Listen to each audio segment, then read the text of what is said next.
I was about to give these animals a little bit more corn, but okay, so yesterday on my video, I was saying I'm not gonna feed them the crate pellets anymore, and I'm gonna feed them just straight corn and peanut hay as their total mixed ration, and then I'm gonna put them on some roughage material. And so yesterday I doubled up their corn and I doubled up their peanut hay. And if you take a look at this manure pile right here, you're gonna see that there's a lot of corn in it. If you take a look at the fresh manure piles, you're gonna see that there's a lot of corn in it. There's a lot of corn in their poop. If you take a look at it, there's a lot of corn in their poop. If you just take a look at it, you know, you can see the corn. And so I'm not gonna feed them any more corn. I'm gonna reduce the amount of corn in their diet. And okay, so once these animals, once they start pooping out whole corn like that, once they start pooping out a whole bunch of whole corn like that, if you keep feeding it to them, it's gonna turn their their manure into like it's gonna give them acidosis. Long story short, they're gonna start having a pretty severe diarrhea, and then that corn is just gonna be coming out of them on their at their rear end. And so I was gonna give them a little bit more corn, but I decided that I'm gonna reduce their corn back to the original amount, and I'm gonna feed them the same amount of protein hay, and then I'm gonna see how they do, because their manure right now, okay. So like if you take a look at this manure pile right here, you can see that it's a pretty good looking manure pile, right? It's a pretty good looking manure pile, other than it has a pretty significant amount of corn in it. It's got a bunch of corn in it. And so when these animals, when they eat a lot of hay, if they eat a lot of hay, their poop is going to be brown. If they eat a lot of grass, their poop is going to be green. And so and if they eat a lot of grain, their manure is going to be a little bit like this grayish color. And so depending on what color their manure is, you can actually tell what your animals are eating. And so when I look at the manure pile, I understand that my animals are getting a majority of their diet from hay. You know, a majority of these animals' diet right now is some kind of a hay, because the manure is brown. The manure is brown, and it's also got a lot of corn in it. And so when I look at this manure pile, I see an animal that is eating a lot of hay, but it's also got too much corn in its diet. And so, you know, this is what I mean by, if you want to get an instantaneous gauge of what is going through your animal, the way you do it is look at the manure. Because if you look at the manure, you will know instantaneously. This is what my animal was eating yesterday. This is what was happening with my animal yesterday. You know, and if you want to get a gauge for what's going on with your animal over the long term, you know, a body conditioning score is very, very, you know, a body conditioning score, right? Like when I look at the animal, you know, the animal looks a little bit fat, right? And this animal's actually huffing and puffing. I gotta figure out what's but then again, it's also hot. It's like 95 degrees in the afternoon right now. And when it hits like over 90, like even me, I'm sweating. I'm sweating buckets right now. I am sweating, like full on sweating right now. I mean, it's like 85 degrees out here right now, and it's like 10 in the morning. And so you know, these black coated animals, they're gonna get hot real fast. And so they're gonna start you know, they're gonna start panting pretty fast. And so you know, but I did bring home those 3 animals yesterday, and I got them over there in the preconditioning pen, and I'm gonna leave them in the preconditioning pen until they stop bawling. And once they've stopped bawling, I'll give them their shots, and I'll castrate them, and then I'll let them out. And today I'm gonna go and look at the property. I'm gonna go look at the property, make sure there's water on it. If there's water and electricity on it, I'm gonna start signing paperwork and etc., etc. I'm gonna go look at the property today. And okay, so yesterday I was talking about the bond, and you know, I messed the numbers up. You know, if you know what I mean, I messed the numbers up. And this is also why I don't do math, right? I don't do math because, you know, I always tell myself, even if it's basic math, the thing about me is that I know that I can't do math, right? Like if I have to do anything, then just, you know, always just, if I have to do anything in terms of math, just write it down and pull out a calculator. You know, if I'm gonna, you know, like yesterday I was multiplying 8, or I was, what was I doing yesterday? I don't remember, but I know I messed the numbers up, right? I messed the numbers up, and I always tell myself if I'm gonna do anything with math, then I should write it down, because if I write it down and I can logically see what I'm doing, then you know, I don't have to use the math part of my brain anymore, right? I don't have to sit here and worry about you know, I don't have to sit here and think about what's like 12 times 8, right? I don't have to worry about that, because you know, if I sit here and I do 12 times 8 and then I do 24 times 8 and then I try and put 12 times 8 and 24 times 8 together, I'm gonna mess it up, right? And that's what happened yesterday. And so, you know, I was talking about the government bond and how the yield on the government bond right now is at like 4%. And here's the thing: it's like, if I wouldn't do it, I'm not going to suggest that you do it, and I wouldn't do it. You know, okay, because here's the thing: it's like, if you put $2,000 a month into the government bond, if you put $2,000 into a U.S. Treasury bond, and you get a 4% yield on that, you're getting $80 a year, not $80 a month, $80 a year. And so it's like, if you put $2,000 a month into the government bond every month over the course of a year, you will essentially be putting yourself in a position where you would be making an extra $80 a month. Granted that nothing happened with the certificate price of the bond. If the yield plummeted, then you know, your certificate value would go down, but your yield would go up. And if the yield tanked, then your certificate price would go up and the yield would drop.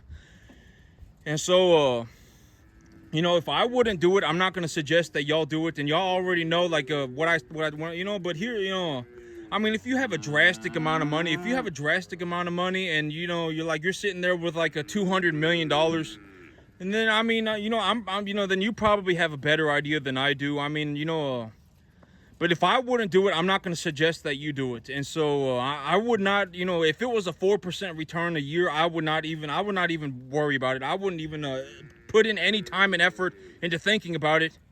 You know, I wouldn't even put in any time and effort to think about it. You know, a 4% return a year, realistically, a 4% annual interest.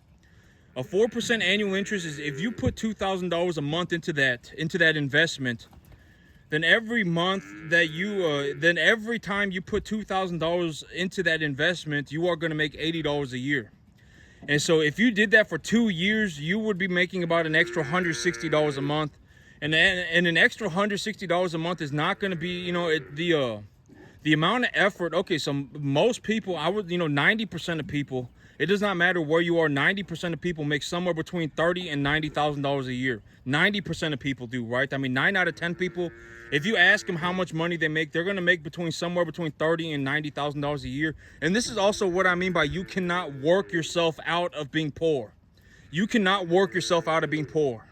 You know, unless you are like some super, like unless you are like in the top 0.0001% for connections, like you were you know, like you are in the top 0.0001% for connections, like, you know, somebody who can give you like a job in a very nice office, like you are legitimately like 1 in 10 million, right? I mean, for the average person, you should not rely on your connections. You know, your connections are probably also poor people. Let's just be honest, right? You should not rely on your connections. Your connections are, you know, more than likely, your connections are also poor people. And so, you know, the realistic, what I would see as the most, okay, here is how I did it. You know, if you want to know how I did it, you know, if you take a look at my business, you know, I average a return of somewhere between 30 and 50% on my capital every 6 months. You know, I make somewhere between a 30 to 50% return on my capital every 6 months. And the way that I did it was, I found something that I have a disproportionate advantage in. You know, why do people not get in the cattle business, right? You know, why do I have the capacity to run the cattle business, right? Why do I have the capacity to make such a tremendous amount of money in the cattle business, right? Long story short, the reason that I can make a drastic amount of money in the cattle business is because you know, if you actually take a look at what you need to do to be a farmer, I mean, it is going to be almost impossible. That at the end of the day, like, if you woke up tomorrow and you actually tried to go and do what I do, you would not be able to do it. Most people wouldn't. I mean, if you took a random survey of 100,000 people, you may not find a single person that can run a farm like this. Not a single person, right? I mean, you know, like, even right now, you know, Like when I take a look at the entirety of my situation, like if you listen to what I'm talking about, you know, my grass is not you know, I need to put a little bit more fertilizer on my grass, but I put feed in storage last year. I put feed in storage last year, and the feed that I put in storage, I managed to get it at a I managed to get an 18% protein 18% protein feed, an 18% protein hay for $120 a ton delivered, and so I got a real good price on that. And you know, I always anticipate that my animals are going to eat about 3.25% of their body weight a day in dry matter, because if my hay is 10% moisture, then I need to feed them about about 4% of their body weight a day. And here's the thing about these answers, right? Like when I talk about this answer, like this is the thing that you're not going to understand. You know, how did I come up with this answer other than I just went on the internet and I took a look at it? Because I always say, you know, I go on the internet and I take a look. I look for objectively correct information. I implement it into my life, and if it turns out to be a better, a better idea than what I had, then I keep it, right? That's what I say, right? And here's the thing about something like a 3.25%. If you feed your animal roughly 3.25% of their body weight a day in dry matter, you know, if you have a 10% moisture feed and you feed them 3.5% of their body weight a day, you're going to know that at least you are off to a good start. At least you are off to a good start, because your animal's not going to be starving at the end of the day. Like, they're not going to be going around looking for food, not being able to find food. I mean, they're not going to be starving, and, they're not going to be starving. They're also going to be gaining weight, and they're also, like here's the thing. It's like if you give them roughly 3.25% of their body weight a day, let's say you have a 10% moisture feed and you give them 3.5%. You have an animal that's at 400 pounds, so you're feeding them, is it 12, 14, something like that. 3.5 times 2 is 7, and then times 2 is 14. So you're feeding them roughly a 14. And double check this. You know, I do not like doing math on camera, because I know I'm gonna mess it up, and so I'm not gonna do any math. I'm not gonna do any math. If I give them 3.5% of their body weight in feed and it's 10% moisture, if I give them 3.5% of their body weight and I put the food out for them, if they demolish the food, like if you put the food out for them and they eat all of it like within 1 hour, then feed them more. You see what I'm saying? Feed them more. But chances are they're not going to eat all of it within 1 hour. Like, if you give them 3.5, granted that you estimate their average body weight somewhat correctly. If you estimate their average body weight somewhat correctly and you give them 3.5% of their body weight in day in food, they're not going to be able to eat all of it like within 10 minutes, right? I mean, if you put out food for your animals, right? Let's just use common sense. This is how I do things. Just use some common sense. If you put food out for your animal and you put your food out for your animal goes over there and they just eat all of it, like within 1 hour, right? Then you should probably feed them more, right? If you put food out for them and you wake up the next day and there's still a significant amount of food left for them, then feed them less, right? I mean, it's that simple. And that's what I mean by 3.25%, and use that number and it's 93% correct or more, because at least it starts you off on the right foot. Right, you feed them 3.5. Let's say you have a 10% moisture feed, and you feed them 3.5% of their body weight. You estimate their body weight, and you feed them 3.5% of their body weight in a 65% TDN, 12 to 14% protein feed. You feed them a 12 to 14% protein feed, 65 TDN, and you give them 3.5% of the body weight a day in a 10% moisture feed. Then at least you're off to a good start. And then you can gauge it from there, right? If your animals demolish the food, feed them more. If the animals have a lot of food left over the next day, reduce the amount of food they're getting. If they're pooping if they have real bad diarrhea, increase the amount of roughage material in their feed. If they have, if they're pooping balls, increase the amount of protein and energy in their feed, right? That is how I do everything. That is why I give you the answers that I do. Because here's the thing. I don't want to sound like a horrible person, and I think, I've already said, the reason that I think that I feel like a horrible person when I say these things is because I feel like I'm gonna hurt your feelings. But at the end of the day, I've already come to the conclusion that I don't care about your feelings. So like, if I hurt your feelings, so be it. I mean, I'm just gonna tell you the truth. If you knew what I had to go through to get here, you would have quit unbelievably a long time. You would have quit at the very beginning. If you actually saw what I had to do to get here, to get these answers, and to get here and formulate these ideas and to actually get to this point, you would see why nobody makes it. I mean, it was almost impossible, legitimately nearly impossible. If you actually saw what I had to do from the very beginning, like the very beginning, and saw every single inch of the way, you would realize, you would understand why nobody makes it. You would.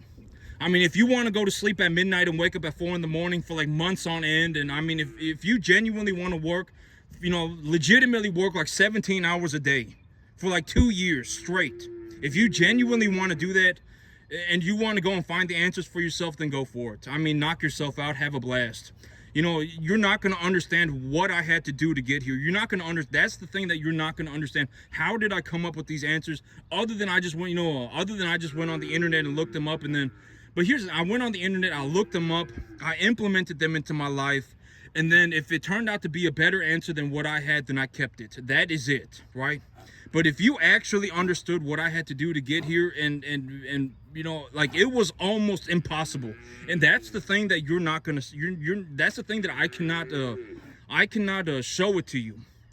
You know, it's already too late. I mean, if we rewinded time, if we went back in time, 2 years ago, 2.5 years ago, and you actually saw what I had to do to get here, you would understand why nobody makes it in the cattle business. It was almost impossible, nearly impossible. And so, you know, when I give you these answers, you know, and at the end of the day, I make a ballistic amount of money in the cattle business, right?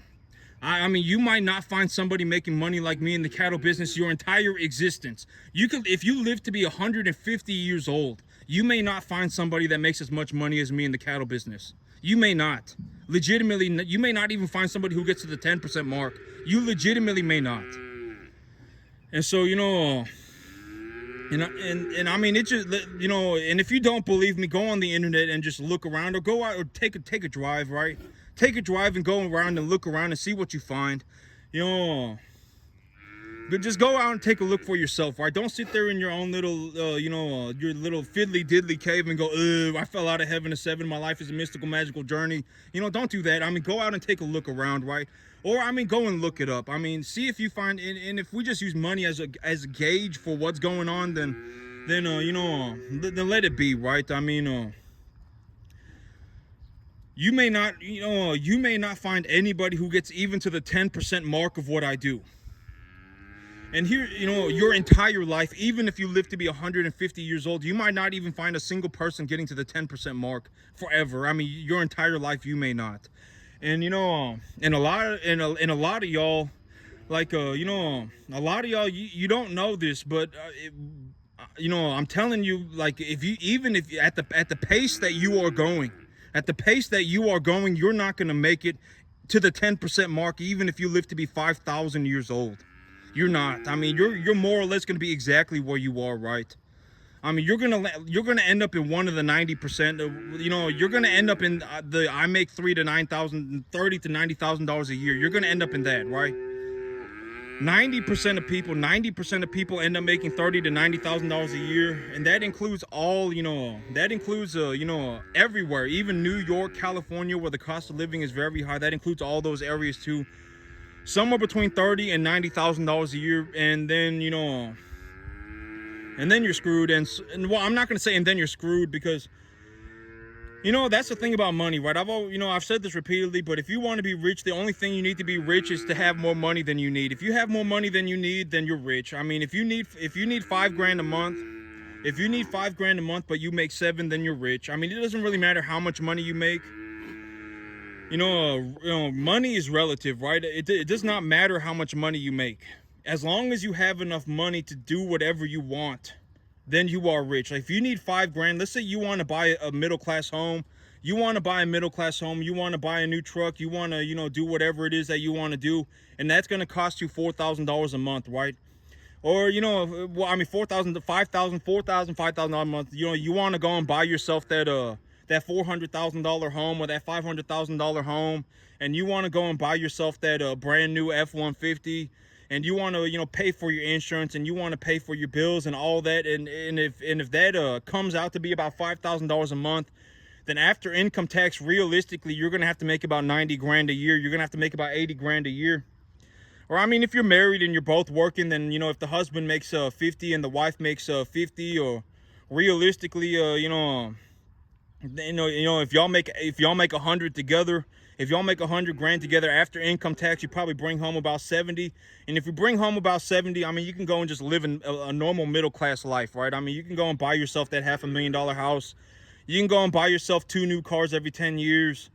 Or 2 new cars every 6 years, or whatever it is that you want to do, and then you're gonna pay for your insurance and all that. I mean, you can do that, right? And just live the normal middle class life. And if you know, and then have your 401k and your Roth IRA, and then you just call it a day, right? And then, you know, if you have, you know, and at that point, if you have more money than you spend every month, then you're good to go, right? I mean, if you bring home $7,000 a month, if you bring home $7,000 a month and you live on 5, and you need 5 to be completely, just be completely happy. If you have, you know, let's say for your 5 grand, you buy yourself your house and you buy yourself 2 new cars and you pay for everything and it costs you 5 grand, but you make 7, but you bring home 7, then you're rich. I mean, you don't have to worry about making any more money. If that is what you want out of life, then so be it, right? I mean, that's completely fine. But where you don't want to be is an, oh my God, I fell out of heaven at 7 and I deserve a better life. I want to go on a mystical, magical journey and everything is unfair and that's why I didn't make it. That's where you don't want to be, right? And a lot of people end up like that. And, you know, and here's the thing. It's like if you watch these YouTube people, I've already said, you know, YouTube people, a lot of them, they're not actually making money farming. They're making money on their YouTube, right? And if you actually went and did what they did, you would lose money. You know, like if you went out and you leased the brand newest tractor, like the thing looks like a freaking tank. It's got like 1,500 horsepower. And you leased it, and it was like it was like the newest tractor on the lot, and you wanted to lease it, and you leased it, and all you were gonna do was grow corn, right? Or you know, or whatever you were gonna, you know, you only had a, you were legitimately just gonna grow corn with that.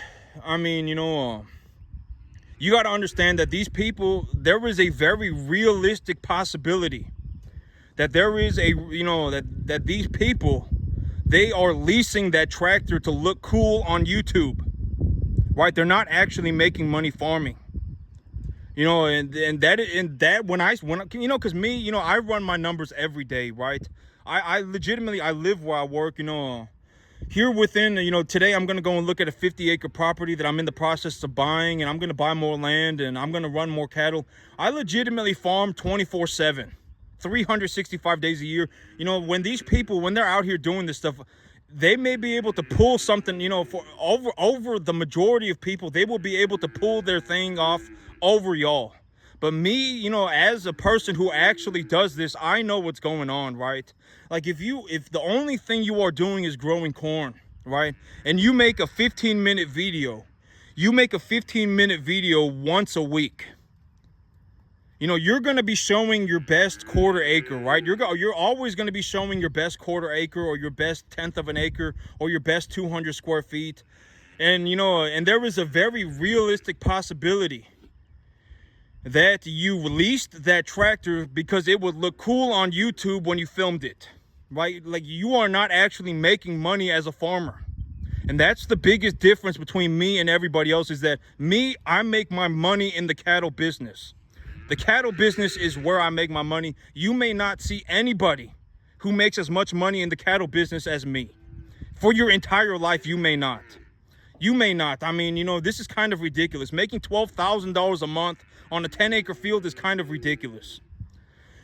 But here's the thing. It's like if I make 12 grand, you know, okay, but here's the thing, right? You know, because the idea of unrealized gains is like but here's the thing is, you know, I also have to realize my gains at a certain point, right? I say the best time, the only 2 times that I realistically realize my gains, I actually turn my assets into cash is one, you know, number one, I need the cash. I need the money. Let's say I need $4,000. You know, I need to pay for my bills and I need to whatever, right? And I need to pay for my bills. And I have 3 cattle that I'm like, you know what? You know, I've appreciated these animals to a value that is more than the money. You know, I put $1,100 into this animal, and if I took this animal to the market right now, I would get about $1,600 for him, right? I put $1,100 into that animal, and if I took him to the market right now, I would make about $1,600. So I have appreciated the value of the animal more than what it cost me to do so. And so I'm in the situation number 1. I actually need the money. I need $4 grand. Well, then I'll just take 3 animals to market. You know, that, you know, like me, okay, here's the thing. It's like me, if I ever need cash, right?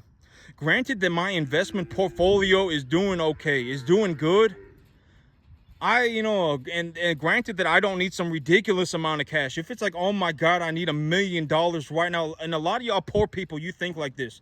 Oh my God, if I had $1 million, I could make it. If you had $1 million, you would end up poor within a year. I mean, maybe even by next month, right? I mean, you would be poor again so fast, you wouldn't even know, what happened.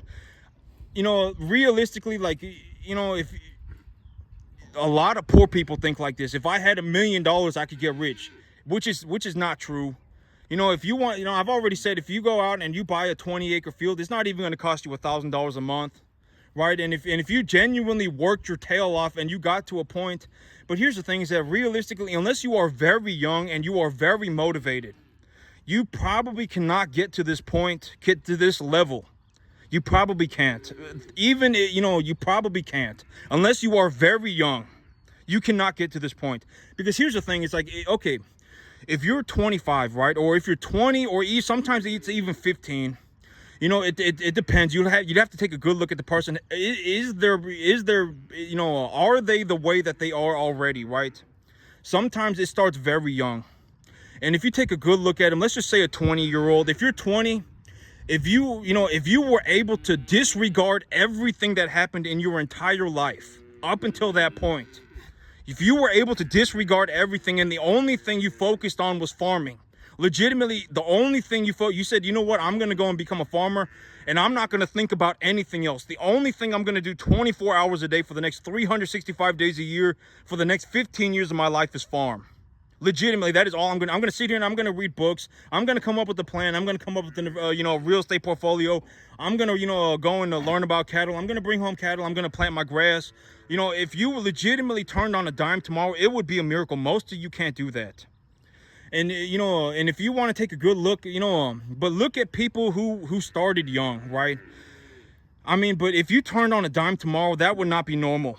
It would be a miracle. Chances are you cannot, wake up tomorrow and just disregard everything that has happened in your entire life and just focus on farming for 24 hours a day, 365 days a year. You can't do it. Most people can't.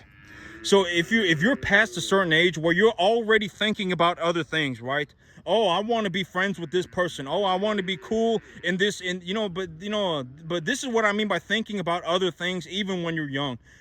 But okay. Like if you go around, you go, oh, I want to be friends with these people. Oh my God, I want to be, I want to be, I want to be cool. I want to be popular at school. Oh my, I want to do A, B, C, D, X, Y, Z. I want to go to wrestling practice, and then I want to go to, and then, when I come home, I want to, work on my farm, and then it's not going to work. You are not going to make it. Even if you live to be 5,000, you're not going to make it. You have to focus on farming 24 hours a day, 365 days a year. Even if you go back into I fell out of heaven at 7, you're not going to make it. Especially if you fall back into I fell out of heaven at 7. Oh my God, if I just had $1 million, I could do it, right? Wrong. This farm, it cost me maybe $750 a month. And I make thousands of dollars of net return. I'm in a situation where, my unrealized gains are like $6,000 a month, and I'm bringing home $6,000 a month of cash flow, and I am liquidating 4 animals a month. And so realistically, in terms of the total amount of money that I am making, it's like $9,000 a month on a 10-acre field. I'm making over $100,000 a year of net profit on this field. My money, it just keeps growing. It just keeps growing tax-free. And so, I'm trying to get rid of this bad habit, because it's like when I say things, sometimes I feel bad about saying them because I feel like it's going to hurt your feelings. And I understand that that's a bad habit. I should just say what I mean, right? I should just say what I mean and then just let it be. And so I'm just going to, I'm still looking to get rid of that habit. I don't care what you think. I don't care about your opinions. I don't care about your feelings. If you are 20 years old and you have not even thought about farming ever for the entirety of your life, right? You don't even know how to farm at all. You don't, right? If you got put on a farm, okay, here's a way to look at it. If I took a bum off the corner, and I put you on a 20-acre piece of land, and I put that bum on a 20-acre piece of land, the two of you would be more or less the same. You know, you're 1 foot away from being a bum. You know, you cannot farm. I mean, you are about as good as a bum at farming. If I told, if I gave a bum, granted that the bum was not like a major drug addict or a major alcoholic or something, if they were just a normal person, but they were a bum, granted that, every once in a while you find them, right? They just gave up their earthly possessions because they wanted to choose to be a bum, and they're just a normal person walking around on the street, right? If I gave them a 20-acre piece of land and I gave you a 20-acre piece of land, you may end up even doing worse than that bum, right? Because the bum may do nothing. The bum may do nothing and just stand there, and then you might end up losing money, right? And then at that point, it's like you're doing worse than the bum. But then in the long run, okay, here's the thing: it's like in the long run, if you actually find a way to do better for yourself, then, it is better to, this is what I mean by an upwards trajectory. You want to put yourself on an upwards trajectory, because if you just spiral downwards forever, that is like worse. That is the worst thing that could happen to you if you spiral downwards forever. If you put yourself on an upwards trajectory, this is what I said even in the past when I've lost money, it doesn't, but here's the thing. It's like, if you actually think about this in perspective, as of right now, I make about $19,000 a month, right? I'm making about $19,000 a month, and this is what I mean by the 30 grand was irrelevant. I said that repeatedly. I lost 30 grand, but it's kind of irrelevant. What is more relevant is that I put myself on an upwards trajectory, right? And this is what I mean. If you look at me now, I'm making like $19,000 a month. The 30 grand was irrelevant, right? I mean, it just was, right? The 30 grand, I mean, I make that in 45 days. I'll make that in, I legitimately, I've already made more than 30 grand, right? I mean, this is what I mean by the money's irrelevant, right? If you take a look at where I am, an upwards trajectory, right? I went from losing 30 grand to making $19,000 a month, right? The 30 grand is now irrelevant. And, once I get that 50-acre field, figured out, once I get this 50-acre field figured out, I'm legitimately telling you that by this time next year, I will be making more than $50,000 a month. And I've already told you my 2-year plan. I'm going to have a net worth of about $10 million in 2 years. And I've told you exactly how I'm going to do it, right? Hey, leave them alone. And I've already told you exactly how I'm going to do it, If you a business, but here's the thing is, and I've already talked about all this too, okay, so if you are going to get the equity value of a business, so businesses retain equity just like properties do. Like if you buy a house, that house has a cash value, but so do businesses.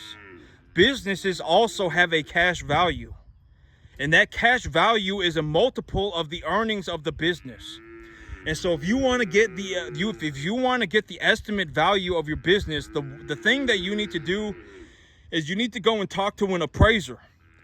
I've already talked about this, right? If you want to know how much your business is worth in terms of its equity value, the way you do it is you go and you talk to an appraiser.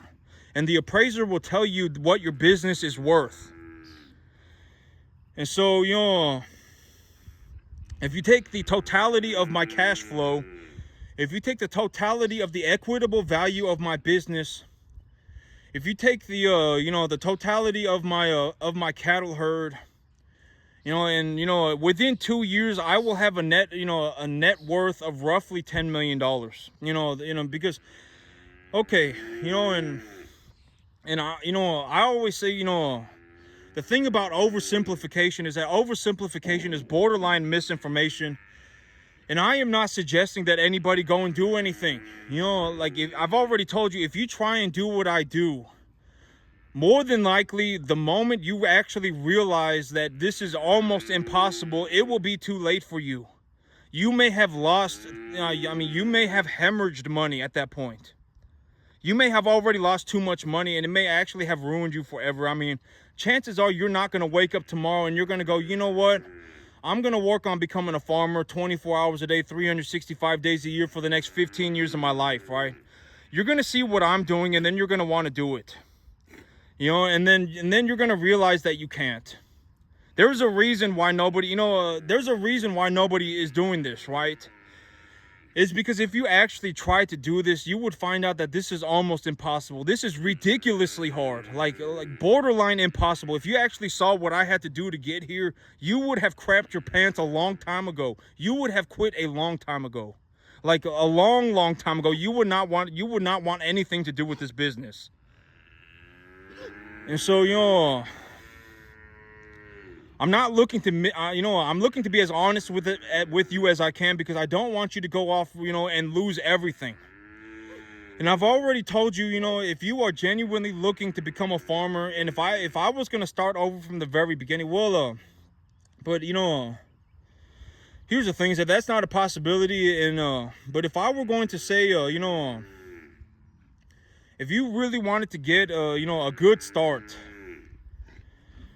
you can go and buy yourself a 20-acre field for about $1,000 a month, for a little bit less than $1,000 a month. This 50-acre field that I'm buying, it's about $1,500 a month. It's 50 acres, and it cost me it's going to cost about $1,500 a month. And this is real life. And these fields are all over the place. You can buy a good 50-acre field here in Texas for about $1,500 a month.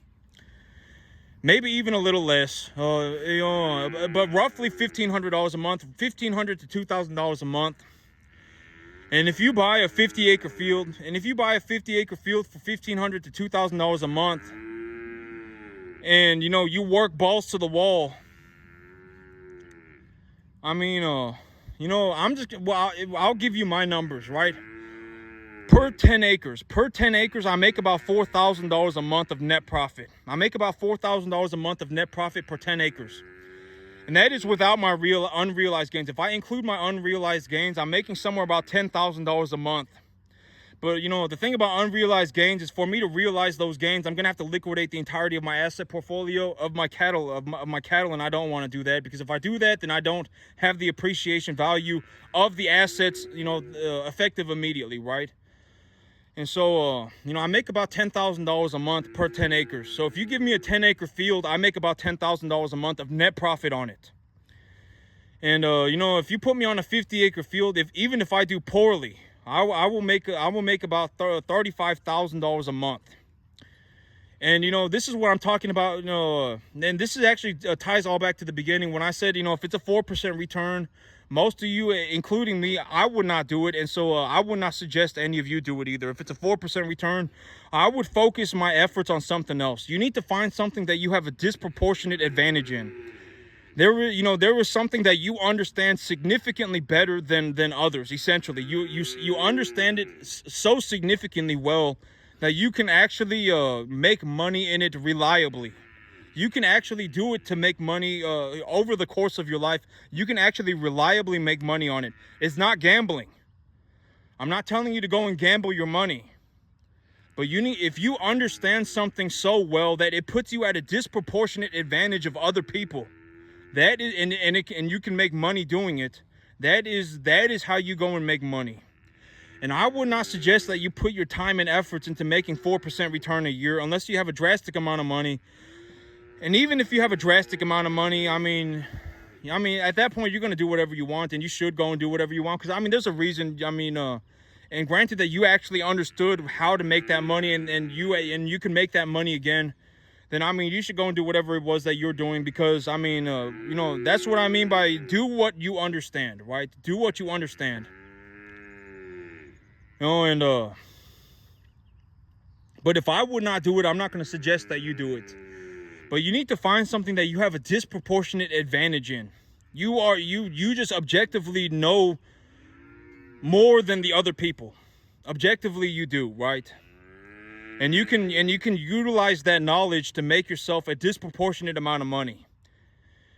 And so, and if you're really dead set on starting, and you really want to get an idea of how to run a business, and how to manage an asset portfolio, et cetera, you can go and you can buy yourself a 20-acre piece of land. Or even if you were really, really willing to go for it, you can buy yourself a 50-acre piece of land for about $2,000 a month, about $1,500 to $2,000 a month.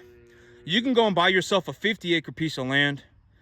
And if you really wanted to go for it, and then you can, and you can plant it with hay. You could just plant a portion of it with hay. If you only wanted to plant half of it with hay, then, you know, that would cost you about another $5,000. If you wanted to plant about half of it with hay and put fertilizer in it, it would cost you about $5,000. And, you know, and you can run some cattle. Once your grass has come in, you can run some cattle on it and you can, you know, make your money back, right? And so, but you need to find something that you have a disproportionate advantage in, right? And me, I make about a 30 to 50% return on my investment every 6 months or so. Every 6 months, I'm making about 30 to 50% return on my money. Objectively, right? And at the end of the day, I don't care about your opinion. If you don't want to believe me, then don't believe me. I mean, you know, if you want, you know, the best thing that you could possibly do is go on the internet or just look this up for yourself. Run my numbers for yourself, you know, actually listen to my ideas, and you know, and you know, and if you're poor and you don't believe me, there's a reason you're poor, right? Legitimately, like if you are poor and you're going, I don't believe you, you know, then there's a reason you're poor, right? I mean, you're probably stuck that way forever. I mean, you know, if you take a look at me and you go, you know what, I'm gonna go and just take half an hour. I'm just gonna go and take in half an hour to look at you know, anything, you know. If there's something that he says that I don't believe, then I'm going to write it down and I'm going to go on the internet and check it for myself. You know, what does a piece of land sell for? You know, what does a $350,000 loan on a 40-year term look like? If I borrowed $350,000 on a 40-year term at 4.75% interest from the Farm Service Agency, USDA FSA. The USD, write this down if you want to look up the loan. The USDA Farm Service Agency, FSA. Call the office and ask them, what are your loan terms? 40 years, 0% down, 4.75% interest. And if you type in the numbers on those loan terms, it's like, oh, if I borrow $350,000, I can buy myself a 50-acre field for about $1,500 to $2,000 a month. Right? Go and write this stuff down and look it up. Don't just sit there and go, right? But that's it for me today, YouTube. Y'all have a good one.